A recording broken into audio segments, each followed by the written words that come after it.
All right. Good evening, everyone. And thank you so much for joining for our Woo You event tonight with the one and only Dr. Ed Bennett. And he's going to give us a contact lens material update. So I'll be your host tonight. My name is Dr. Ariel Sorenzi. And I'm so excited to present our speaker for tonight. I had the honor of working with him during my residency at UMSL, and he's a rock star, also known as the father of GPs. I'm sure he's not a stranger to anybody on this this call tonight. But to formally introduce him, he is a professor emeritus at the University of Missouri St. Louis College of Optometry. He is, retired, but not really. He's been doing a lot of stuff with GPLI. They just had their 25th reunion this last year. He's the president and executive director of GPLI and the clinical features editor for contact lens Spectrum. He was inducted into the National Optometry Hall of Fame in June 2022 and was elected as an inaugural member of the Academy Hall of Fame that same year.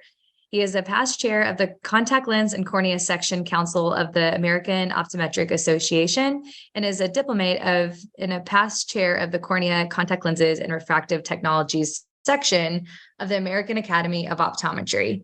He is a past chair of the Association of Optometric Contact Lens Educators and a fellow in the Scleral Lens Education Society, as well as a distinguished fellow in the National Academies of Practice. He has authored over 200 publications, including 14 texts, and lectured at over 500 scientific and continuing education symposia. So we could go on and on about all of the amazing accomplishments that Dr. Ed Bennett has had. And what a great speaker to be able to bring us the information on all things contact lens materials tonight. So here are his financial disclosures, all of which have been mitigated. So I will go ahead and let you take it away from here, Dr. Ed Bennett. Thank you, Dr. Sorenzi. It's an honor to be here, and thank you all for attending tonight. I'm overwhelmed by everybody who's here, and it's just a privilege to be with Wu University. I want to thank Dr. Benita Henry, because certainly on the soft side of tonight's presentation, she has a big presence, as she has in all my professional life. But also, I've really gone from some people I really respected in the profession, Dr. Tiffany Angievsky, Dr. Jen Harthen, and Dr. Stephanie Wu is not only my resident in a past life, but before she went viral. But we collaborated a lot during those years on materials. So I want to thank all of them and welcome you. So I'll start with GP lenses. That's probably the area I'll emphasize. It's probably the area I know a little bit more about. And I'll go in this order with the emphasis really being on materials. So corneal GP lenses have many applications today, and sometimes we forget about that. But when you talk about quality of vision, when you talk about astigmatic correction, including bitorics, multifocals, correction of the regular cornea, orthokeratology, and soft lens refits, they really do have a lot of applications. And I think, as many of you know, once you fit those first 2, 3, 4, then you're hooked and you continue to do so. I always use my wife as a good example. She owned a private practice for over 25 years, and she loved to treat disease, and she treated all of it. But she fit all these lenses on the side, doing what was best for the patient. So what's going on today when it pertains to GP lenses? And I'm going to give you a sneak peek into October Contact Lens Spectrum's GPM Custom Soft Update article. But if you look at this, the key things are the gray and the light gray, because those are the ones that are being used 41 to 50% or greater than 50% by, I'm going to sneak back there, by the readership that responded to the survey. So, this is jumping back and forth. So sclerals predominate when we think about GPs in general, but torics and multifocals also do well. So what do you, when it comes to fitting these modalities, particularly when we think about a regular cornea? I love to ask this question of our readership.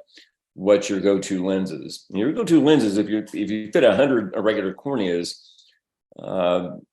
those that you fit greater than 50% into, scleral lenses really predominate. And then small overall diameter in your 11 millimeter intralimbals and on down the line. But it's amazing the impact sclerals are having. But if you're fitting the irregular cornea and we're talking about GP lenses, you need these other tools in your toolbox. So in the last 12 months, scleral lenses in your practice have, and it's the same survey that we're publishing in October. Overall, they've done well. Sclerals continue to progress. Everybody says, well, they've reached their limit or there's nowhere else for them to go. And we know there is, both healthy corneas and non-healthy. Your myopia control is another area where GPs still have a strong presence. The number one is soft multifocals. We're really proud of all of you who incorporate some form or forms of myopia management into your practice. It's really rapidly becoming standard of care. Oftentimes you use more than one method, and you see orthokeratology is still and likely increasing in popularity, but also this doesn't add up to 100%. So you're using more than one in combination, and that shouts out low dose atropine.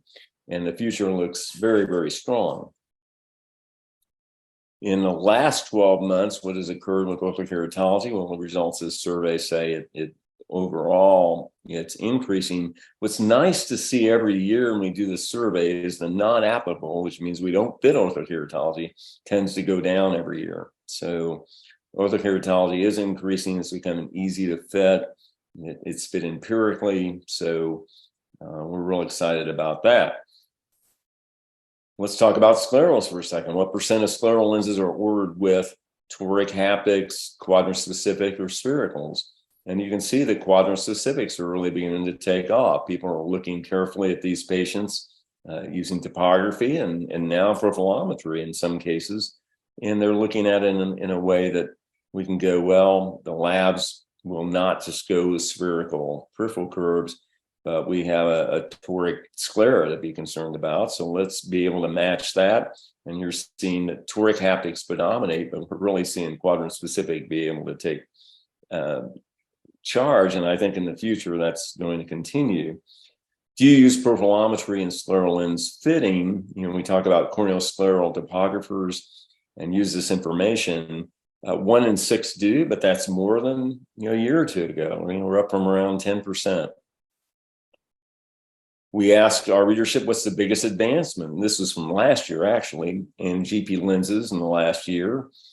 And you see the 4 areas, and one of them is the hyper-decay lens materials. And those are targeted at sclerals, but they're also beneficial in orthokeratology in so many other ways. So we're seeing materials advance. And that's going to be one of the themes of tonight's lecture is people say, well, materials really haven't changed. Yeah.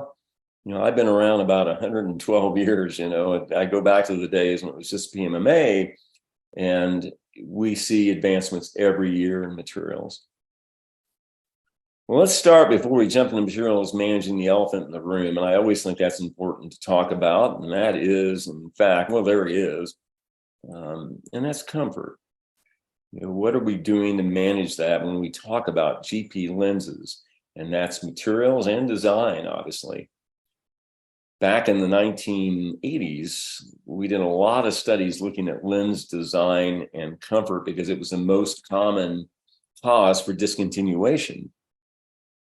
But factors important really in optimizing comfort, yes, lens design turns out to be one of them, but it's not, we looked at several other factors and we found that these other factors were very important.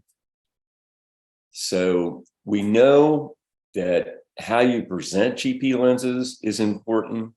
And it's not only that we think about how concerned patients are about initial comfort, but, a lot of practitioners are too. And as an educator for many, many years, I always think about the first time we have students put on lenses. We always think about how they'll react to that and will that impact their prescribing habits, because really practitioners can be apprehensive too. And quite often we're working in the organization I work for, we're working very, very hard on education. That's what it's all about, to make everybody feel comfortable with GP lenses. But it's different today than it was when I was a student and an early practitioner, and we fit GPs on most everybody. So one of the areas we looked at was presentation, how patients react to tests. This can be anywhere from tonometry to averting eyelids, how do they react to that, instilling drops. If they react highly, then we adapt them a little bit slower. When we talk to them about GP lenses, we talk about the fact that there will be lens awareness initially. That's normal. These lenses move more on the eyes than soft lenses do, and therefore the lid senses that more. But we talk about awareness. We don't talk about discomfort. We don't talk about pain. We don't talk about the fact you could fail in them. We switched the terminology many years ago to GP, and are they rigid? Yes, but I think GP rolls off the tongue a little bit better when you're talking to patients. So the study we did, we looked at verbal presentation and its effect on success with GP lenses with new wearers. And what we found is, this was a 1-month study, and they actually, new wearers watched a video presentation of a practitioner discussing GP lenses with a patient. And on your left, I think we had 8 dropouts, I believe, and 6 of them were the ones that had the negative terminology. Yes, GP lenses will be uncomfortable initially, you'll definitely feel them, and so forth. 2 dropped out, had a neutral presentation. The terminology was awareness, it was much better, but the doctor wasn't excited. His affect wasn't very strong. Nobody dropped out when they were given the neutral terminology, but it was evident that the doctor was very interested in providing this option. And overall, we asked for daily questionnaires over the 1 month to return them, and it was the positive group that returned their questionnaires. So if you have a negative first experience, or you're not excited about it, you're less likely to comply, and their evaluations on adaptation definitely indicated that. So if you provide a positive presentation, it's much more likely that they'll be successful.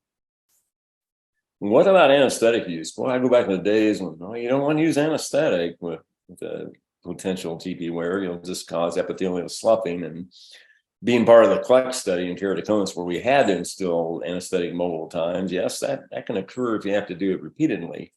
But if you're just providing anesthetic once, that's really not an issue. And if you provide it right before their initial application of a GP lens, it gets them over the hump the first few minutes, and it gets you over the hump the first few minutes, and then it wears off, and they gradually experience the awareness. So it's a win-win situation. We looked at that as well. We had 4 different sites. We had 80 subjects, I believe, and they were all new GP wearers, and 40 of them were given Optane right before the initial application. 40 were given a placebo. And at the end of a month, we went a month again. Overall, and we'll get some really good nausea tonight with this, but overall, the anesthetic group perceived their adaptation significantly better than the placebo group, and overall satisfaction likewise. They perceive their overall satisfaction better. Thank you. I have to get my applause somewhere. So there were 10 dropouts over the course of a month. 8 were in the placebo group. So there's no doubt that anesthetic for every new wearer is a good option, and it really helps in terms of getting them over the initial hump. Third is vision. And this is really a powerful motivator for patients. Today, we're fitting so many patients empirically with GPs. And in fact, we're fitting the great majority of GP wearers empirically. So the first pair of lenses they put on, they can see out of, and that is the great motivator. That's the great wow factor with GP lenses. So when you do that, it's a tremendous impact, and they tend to think about the awareness less if they can see well initially. And there's a lot of patients. We have so many the lathes that are used today are outstanding. We have so many improvements in manufacturing technology, and we have ultra thin designs, standard peripheries. All these can result in a more comfortable initial experience. We're going to larger diameters. So all you have to do is provide the information to the lab. And when you talk about not only spherical lenses, but bitorics, aspheric multifocals, hybrids, and corner reshaping, there's no reason why you can't fit all those empirically. And what that does for a patient is remarkable. And this will be coming out in October as well. We wanted to know what our readership thought about what percentage, fit empirically with these different designs. And you can see torics, corneal reshaping, multifocals predominate in terms of fitting empirically. I think hybrids are going up every year. I think it's reaching a point where they have their own calculator, and it's so easy to fit hybrids empirically. It's more difficult when you're fitting irregular corneas. You really want to see how that lens fits. You're talking about a situation where you don't have a normal cornea. And then with sclerals, unless you have a corneal scleral topographer, it's a little bit more challenging too, but those go up every year. And as we talk about lens design, edges are very consistent today. The manufacturing process, I go back to the days when there was 100 labs. Now you probably have 14 or 15, if that many, that really are the ones that are go-to labs today. So they have to make good edges and good consistent lens designs. And we have thinner designs, and all this results in lenses that are more likely to center well and result in better initial comfort. And the other nice news that we have is, we have about half of the 3 and 9 o'clock staining that we had back in the days when we really studied that. And, I've been blessed to have so many, good residents like, Benita Henry and Stephanie Wu and Ariel Sorenzi. We've had so many good people at the school. We had one of them, a young lady by the name of Jaberia Azar, go into a practice that still fits a lot of GP lenses, Ketting and Associates in St. Louis. And they found that there's about 30% of the eyes, she looked at 100 that had 3 and 9, but 90% of those was just grade 1 or very diffuse. So basically had 3 eyes out of 100 that had significant 3 and 9. So, and it's because the lenses center better today than they did way back when. Benita and I looked at that back in 1987, and we found 3 and 9 o'clock staining occurred twice as much when you had lenses that decentered inferiorly versus those that were lid attached. So now with lower edge clearance, ultra thin designs, lenticulars, and coatings, we're able to accomplish so much more. Well, what about materials, and specifically material properties? Let's take a look at that. Well, the materials that are out there today are silicon acrylate and fluorosilicon acrylate, but thankfully the needle was moved almost exclusively toward fluorosilicon acrylate. I grew up with PMMA and then CAB, which I thought was a good material for screwdriver handles, and that was about it. And then we moved into silicon acrylate and had the opportunity to do the clinicals on Polycon, and that was just really a wonderful change to refit PMMA wearers into that. But as you move forward with silicon acrylate materials, Polycon had a DK of about 5. So as you move toward 20, 30, 40, 60 DKs, the material really wasn't very stable. It warped easily. It didn't wet very well. And thankfully, by the mid 80s or so, we had fluorosilicon acrylates, which are almost used exclusively today. And they combine fluorine with the other ingredients to really be able to provide you, better, good stability, higher oxygen permeability. And in fact, today, that's our bread and butter. So let's talk about properties of GP materials. And we start off with the obvious, and that's oxygen transmissibility. I think you're looking at the decay of the material, but most importantly, you're looking at thickness and how much oxygen actually makes it through the lens. So that, therefore, you divide the material decay by the thickness in centimeters to arrive at your dk over T. We'll look at some examples of that. Several methods have really been able to look at it. Decay is the true oxygen permeable potential of a material, but then oxygen transmission is how much oxygen actually makes it to the eye. And if you take the decay and basically you divide it by the thickness times 10.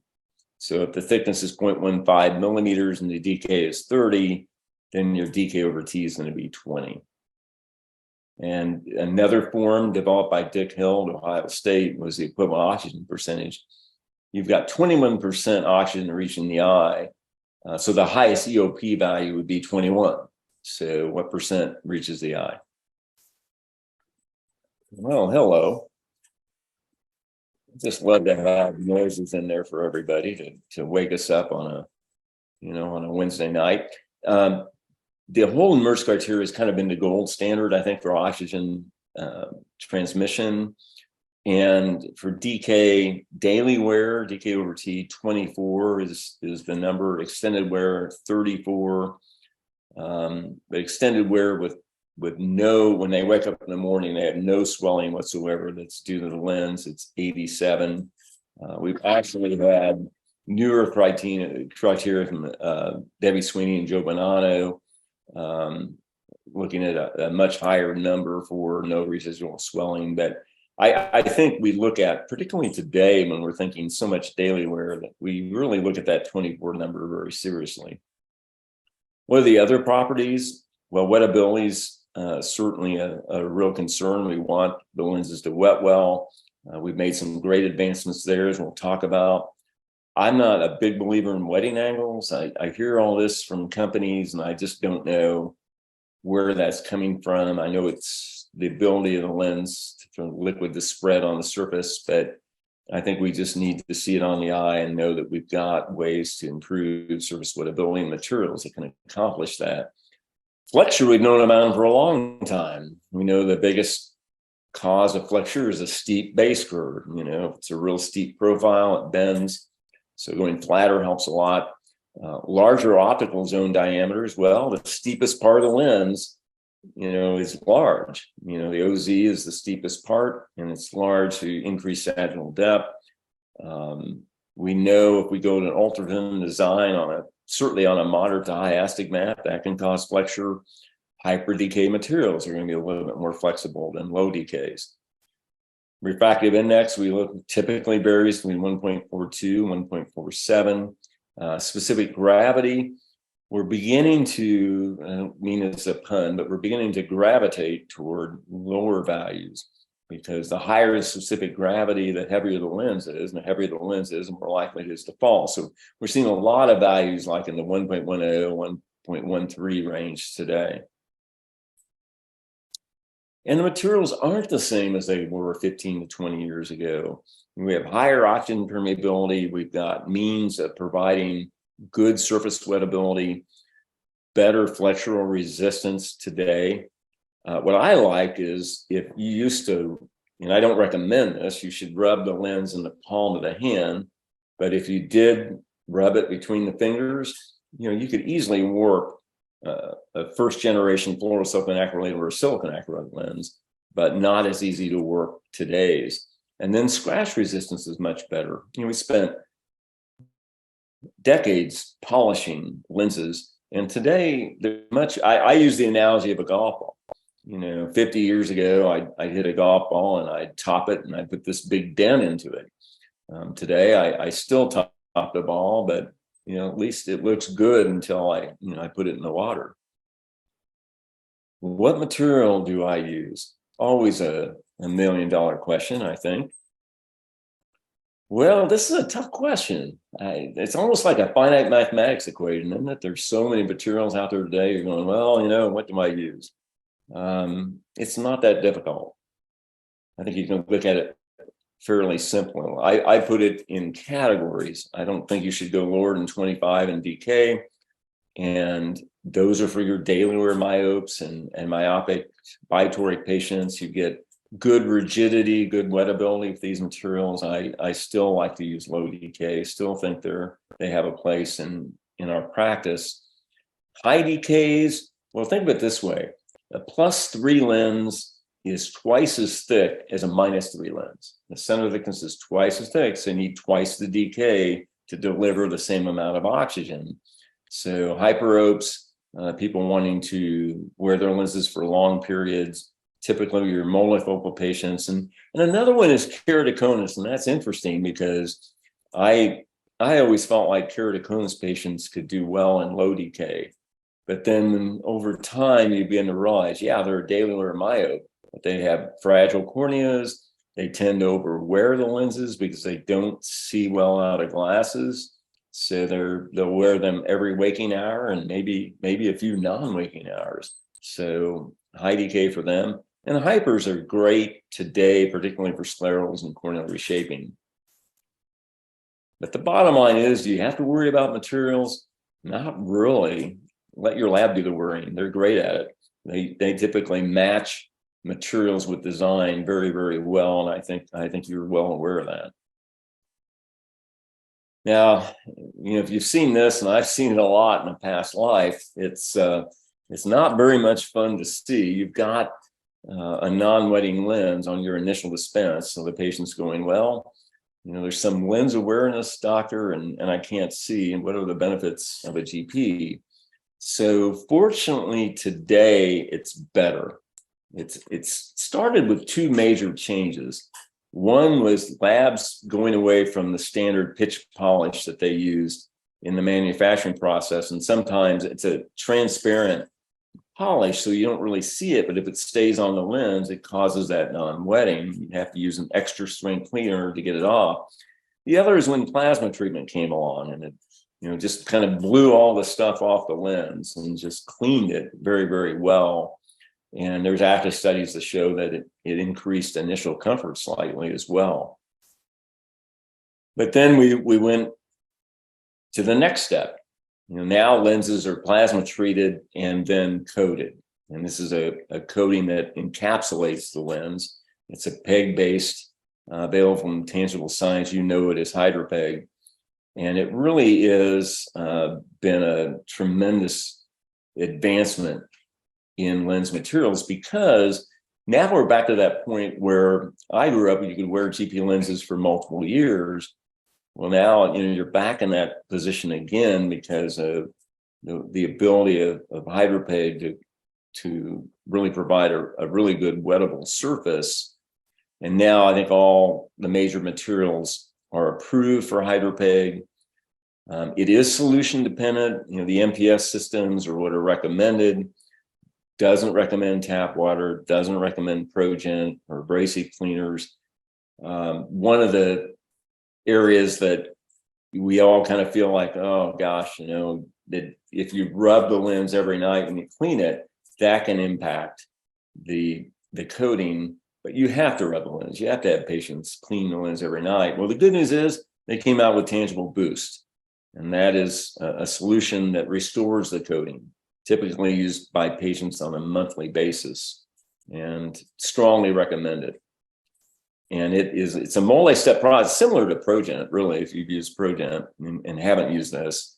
It's a prescription-only product. You can provide, the information to Tangible Science or to any of their recommended laboratories, which are typically CLMA laboratories, and then they'll handle it from there with your patients.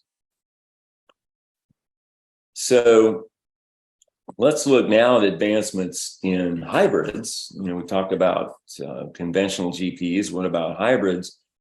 I go back to the days when we had the original Saturn and soft perm lenses, and we had all sorts of problems, and you had low oxygen permeability, you had tight fits, and the lenses tore at the junction frequently. If anybody out there has as much gray hair as I do, you remember that.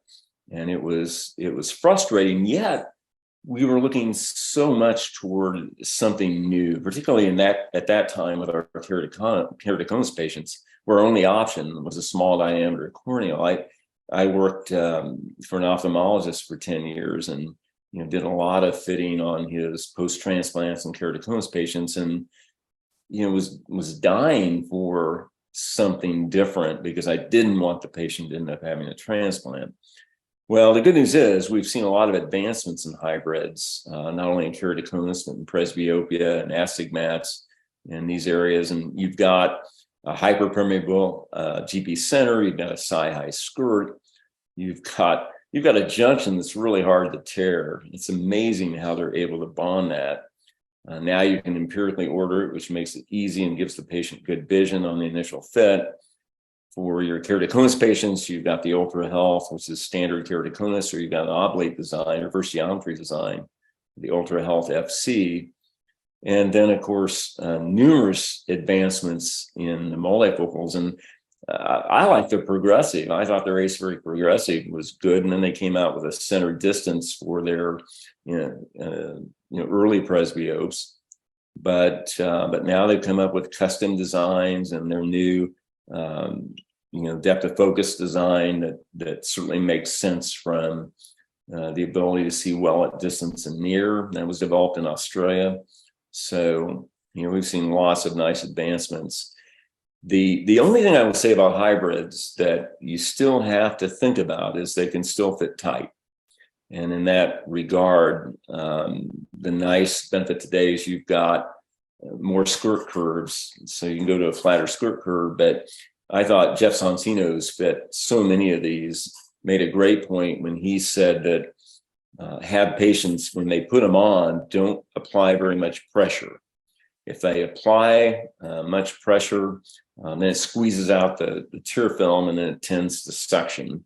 So put it on gently. But you can see here, you've got a Hyper DK GP, you've got a psi-high skirt, so the oxygen transmission is much better. And then, as I said, you've got that hyper bond junction that's really hard to tear. You want a lens that has mild apical clearance. It doesn't really land like a scleral. Scleral might reduce by 100 or so microns the tear clearance, but you'll still have a little bit of landing and a little bit of reduction in tear film. So you'd like to have some apical clearance initially. And then you have the ability to order empirically. And really all their designs, you can do it with their extended depth of focus as well. This just shows an example of their progressive center near, center distance designs. And then finally, resources. There's a lot of help out there for you if you want it. I wear a GPLI hat, as Dr. Sorenzi mentioned, that there's a lot of good organizations out there. And Scleral Lens Education Society is all things scleral. You've got the American Academy of Orthokeratology, and then a couple of great keratoconus organizations. The IKA is more practitioner-based, has a great blog where you can work with people on your cases. The National Keratoconus Foundation is everything consumer and practitioner-based. So they're there to help you. But I always feel like your best resource is your laboratory consultant, because these are the people that can guide you through material design and fitting questions. I think you know that. I always remember Stephanie Wu going, I interact with these people several times a day. And why not? If you're involved in especially lens designs, you have to put your ego at the door and go, they know their design better than anybody. So the more that you can interact with them, the better, and the more successful your patients are going to be. And that's, of course, that's what it's all about. And they do it, again, all the time. And if you can provide photos, video, topography, how nice is that? Stephanie's got the ability to send it straight from her slit lamp to the lab simultaneously. So there are practices that do that, and boy, you're really going to be successful there. But even if you can just take some photos or video and send that in topographies, they look at that and they can most easily troubleshoot any lens design. That was one of the questions we asked in our survey to all the readership of Bennett Lens Spectrum, and about 57% said they do send topographies, images, or videos to the lab consultant. And it's so easy to do today. I remember I used to take a cell phone and use it through the oculars, and about 1 out of 10 be able to capture a decent image. And then they came out with cell phone adapters for your slit lamp, and they work quite well to get images and videos of fits. And that's a nice way of being able to do that. You can Google it. There's several companies that make them. Well, let's get soft. I'm kind of a hard guy, but we'll definitely talk about soft as well. And there's definitely advancements being made in that area.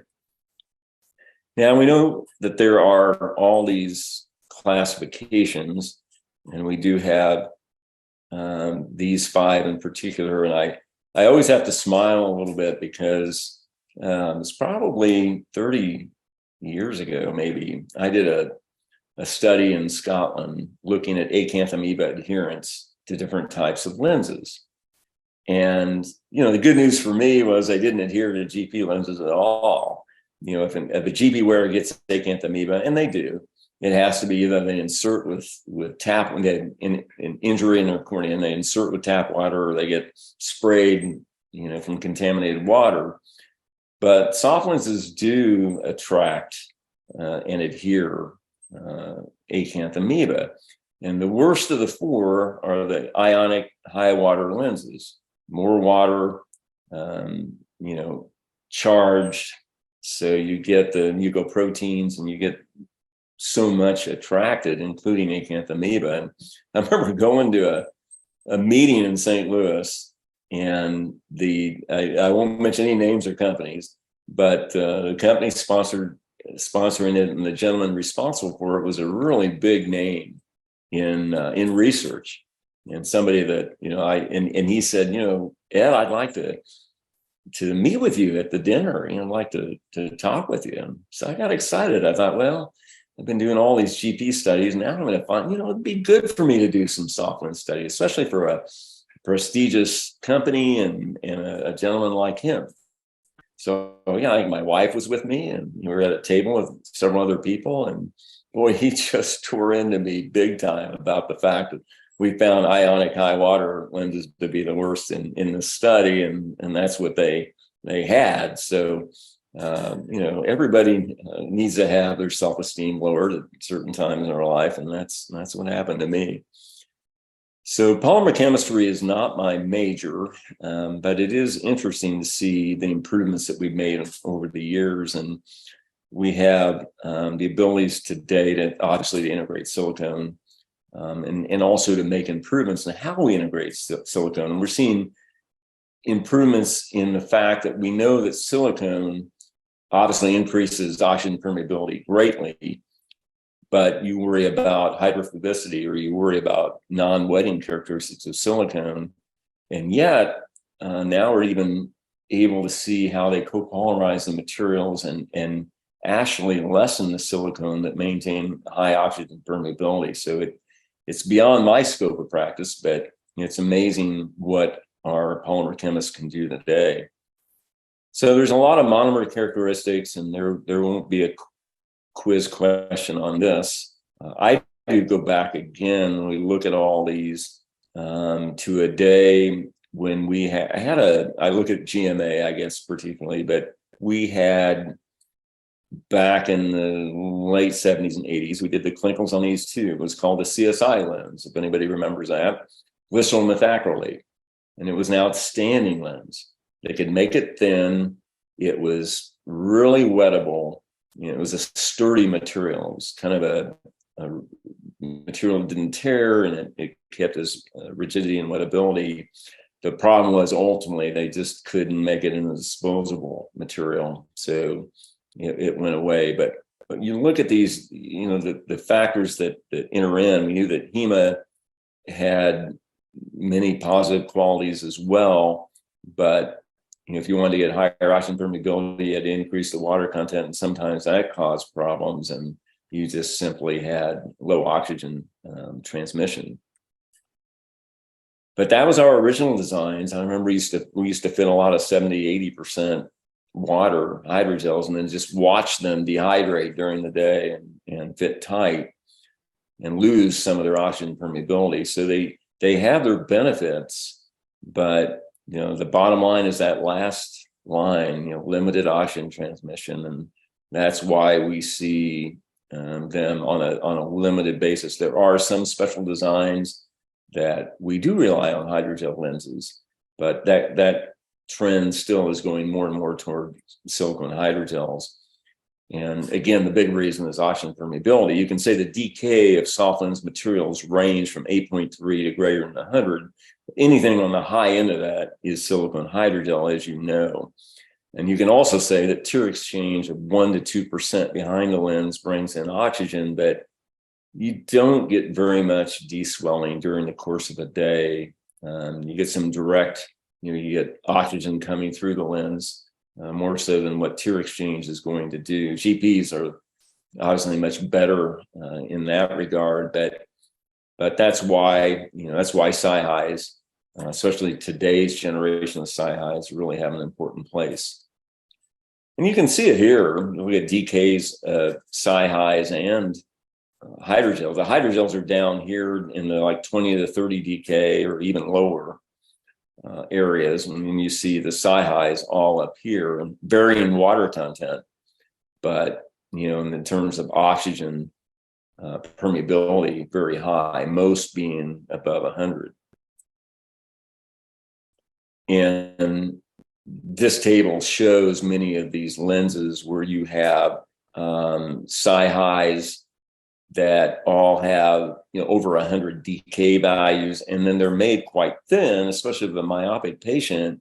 So you have high decay over T's, and you do need that because, again, the lens isn't going to move significantly, so you're not going to bring in oxygen that way. But you've seen improvements with GPs too. We've seen the introduction of the Optimum Infinite and Acuity 200 to complement Minicon Z with that real hyper decay type materials. And whereas the decay over T may not be as high as soft, those lenses move well on the eye. And we did a study many years ago where we found that, and these were with probably 50 to 60 decay GP materials that were worn overnight, and they'd wake up with around 11 to 12% swelling, which isn't uncommon certainly with many of the hydrogel materials that were approved for extended wear. But within a few hours, they deswell totally because lenses move up and down the eye and they got oxygen coming in. And I really want to give a shout out to Definitive because that really made a huge difference in what we were able to do. To have a latable SiHy is huge. And if you look under Tyler's Quarterly or anywhere and you look at multifocals or certainly custom multifocals, soft toric multifocals, keratoconus designs, you'll see quite a few of them being made out of Definitive because it gives you a 60 decay material, not a 20 or 30 decay, and you've got the ability to have a SiHy material in any axis, any cylinder.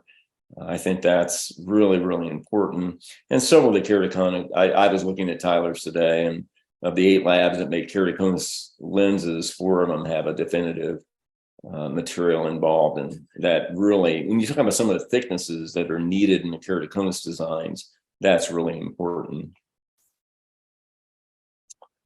So silicone materials do need help to enhance their wettability. They really need to be able to have something done to enhance the wettability.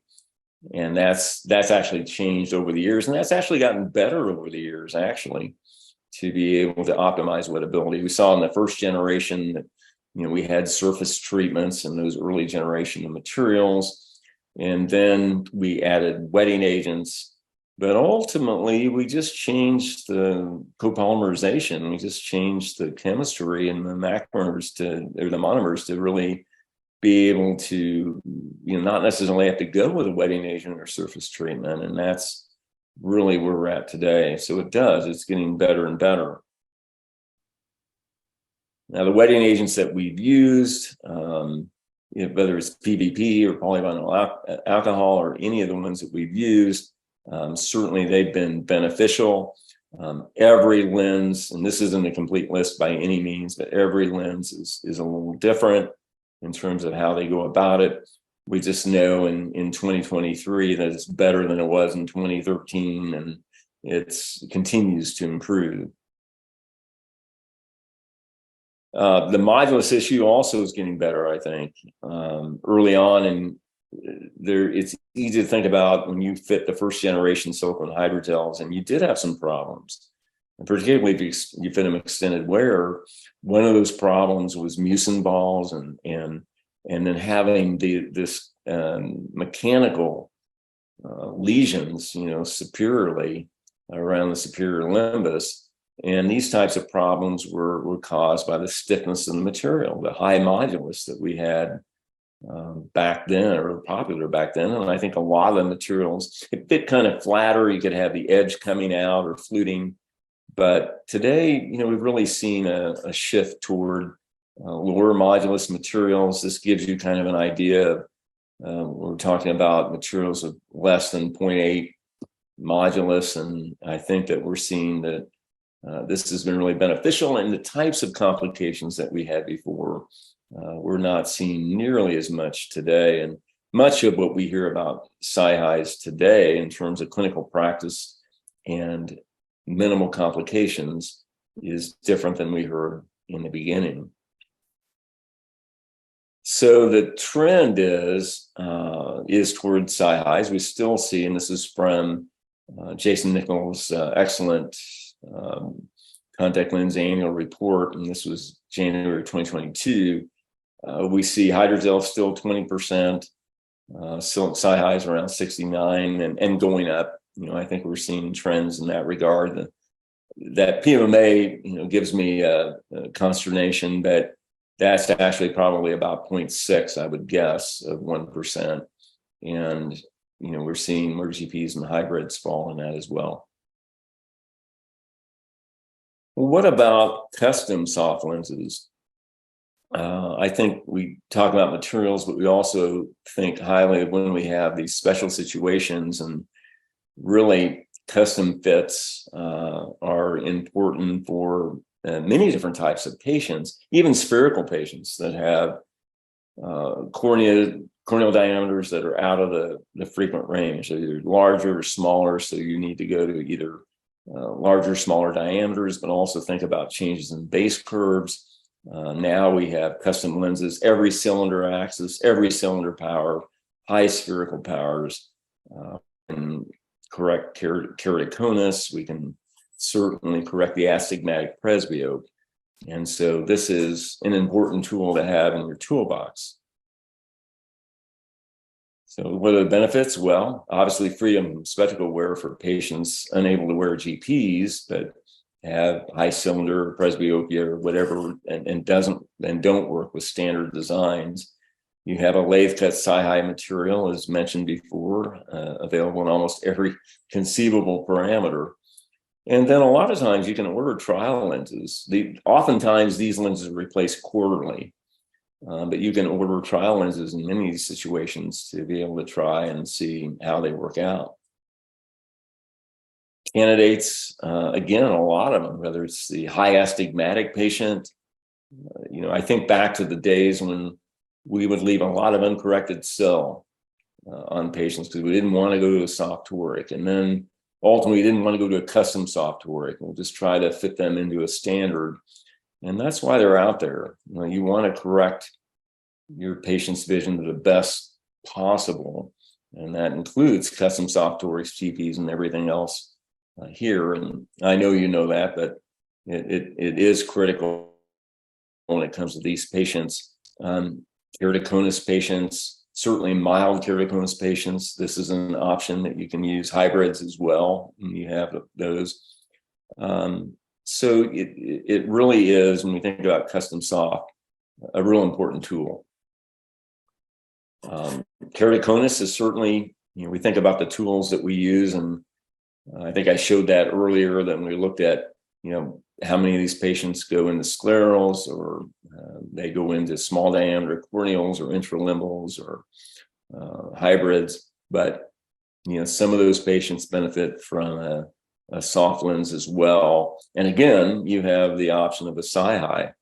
You have the option today of of oblate designs for, especially for your post-surgical refractive surgery patients. So you just got a great toolbox today, and take advantage of it.